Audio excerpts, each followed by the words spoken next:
So the way the game works is we're simulating the whole universe with AI running around, and there'll be a lot more AI, the equivalent of a lot more AI agents than we'll ever have any concurrent players in the game. And when real players drop in, they basically are kicking out an AI out of his slot. So, if there's trading happening between planets, missions have been generated for that, and AI is taking them. And if players are in, they will just take those.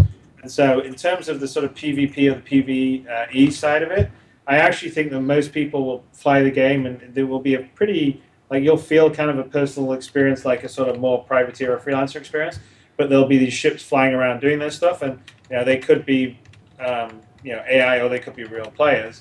And then as if your preference is, say, more for PvE instead of PvP, you can specify that in the game, and then when it's doing the dynamic instant matchmaking, especially in the safe areas, it will basically use that as one of the criteria, and generally, either put non-hostile players or hostile AI against you in the safe areas. When you're in the outer areas of the galaxy where there's no particular law and order, then anything goes. And if there's a player and another player, the game will put them together over an AI.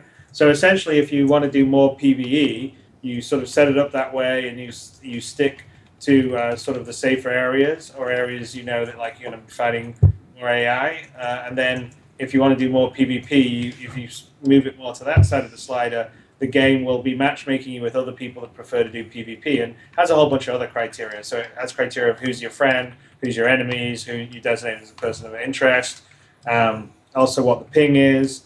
So all that gets sort of factored into one big equation that sort of matches it's like Match.com. It sort of figures out all the different criteria and say, oh, you two would be good in an instance together, and puts them in. And so basically, if someone says, no, I'd rather do more PvE, that reduces their chances of being matched up with someone that's a more PvP player that would be hostile to them in a safe area. So if someone's not going to be hostile to them, then you would see players going about their business. So what I'm hoping is it will be an environment that will let people play sort of a more privateer or freelancer style and feel kind of safe, and not feeling like someone's just going to gank them within 3 seconds.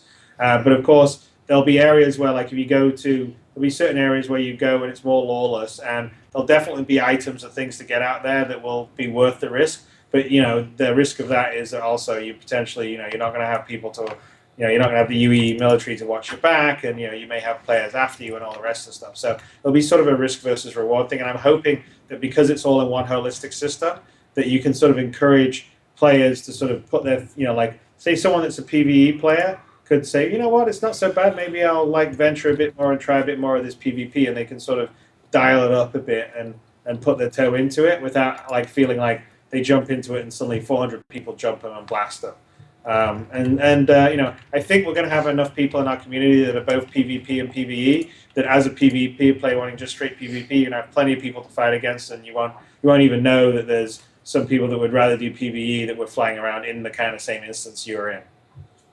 So I don't know if that made sense, but that's kind of what the concept of design is. Well, at least makes sense to me, but I'm hoping everybody else understands it too. Now, one of the things I know that's been talked about, which I love, the fact that a pirate can spoof their identity to look innocent when they may not be, to try to avoid the police or the UEE.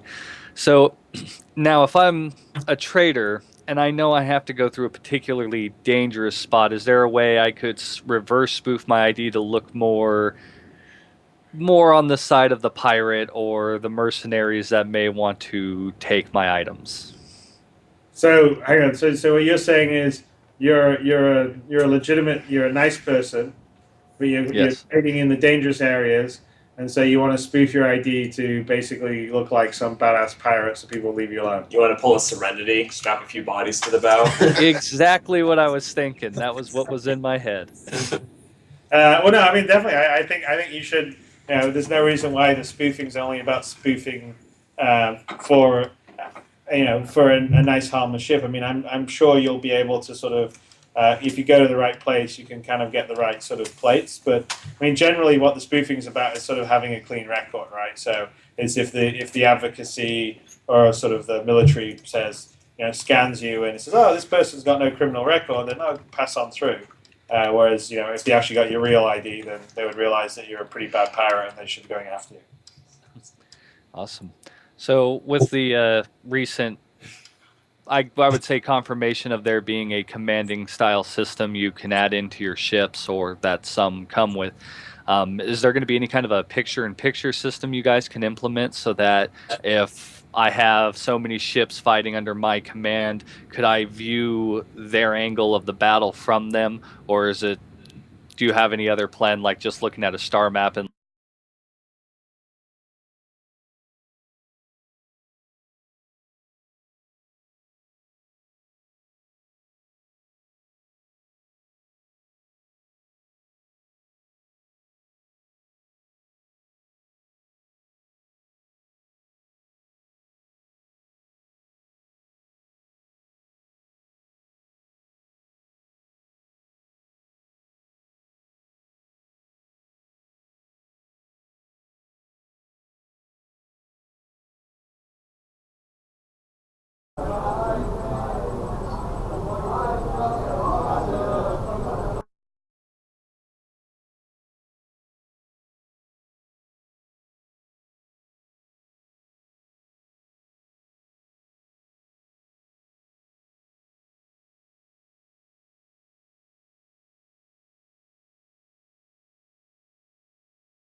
that first.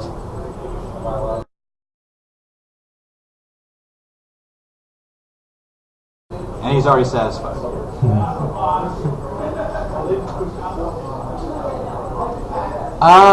The problem with making up new systems with history is that we're not adding like new UEE systems. We're expanding the universe naturally, so you're discovering new empty systems and populating them. You're going to like alien space, so you're going to add advanced.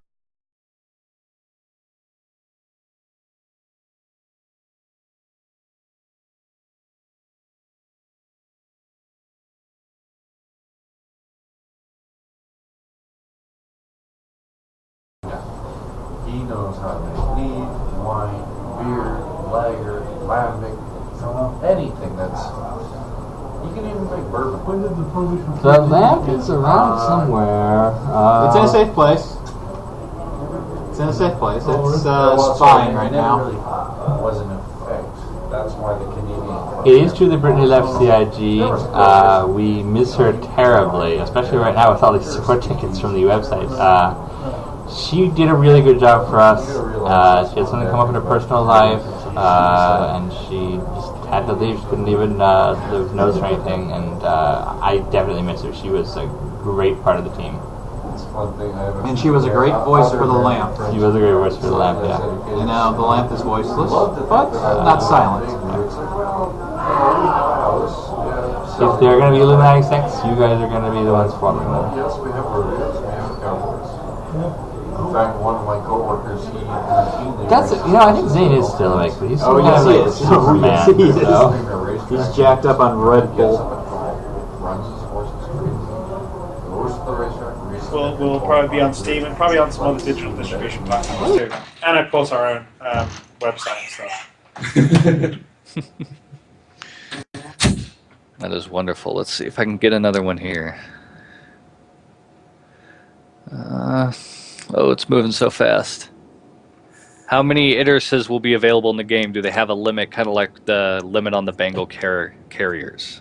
No. I think we're kind of like we sort of opened it up again because we had a lot more players now, people than we realized, or we thought we were going to have back when we did it. But I kind of want to keep the ratio of Bengals to like people playing to like 0.01%. So it's kind of where we're sort of at. Very good. Yeah, not something you really want flying around every single corner where everybody has one. It looks like Eric's telling me he's catching a couple hours sleep at the office. But he's spelled office puffis. It's that moonshine. Can't have that moonshine. Mattery's on channel 6. Oh, the freelancer's coming up a lot. Do we have anything on the freelancer coming up tonight? No, we don't, I believe, have anything on the freelancer. But the freelancer is actually nearing the later stages of production in Engine, and it's looking pretty cool. So it's going to be. So we're gonna, that won't be too far down the road, having a full-on reveal the same way we did with 300i with a commercial and a really detailed brochure. Yeah. All right. I'll do 2 more. I'll back them back to back, and you can answer them hopefully shortly, and we can call it good. So, is the Hanger module still on schedule? And I know this has been horribly contested, and I know a lot of Linux users, and this will probably be somewhat hated, but is Linux in anywhere still in your mind?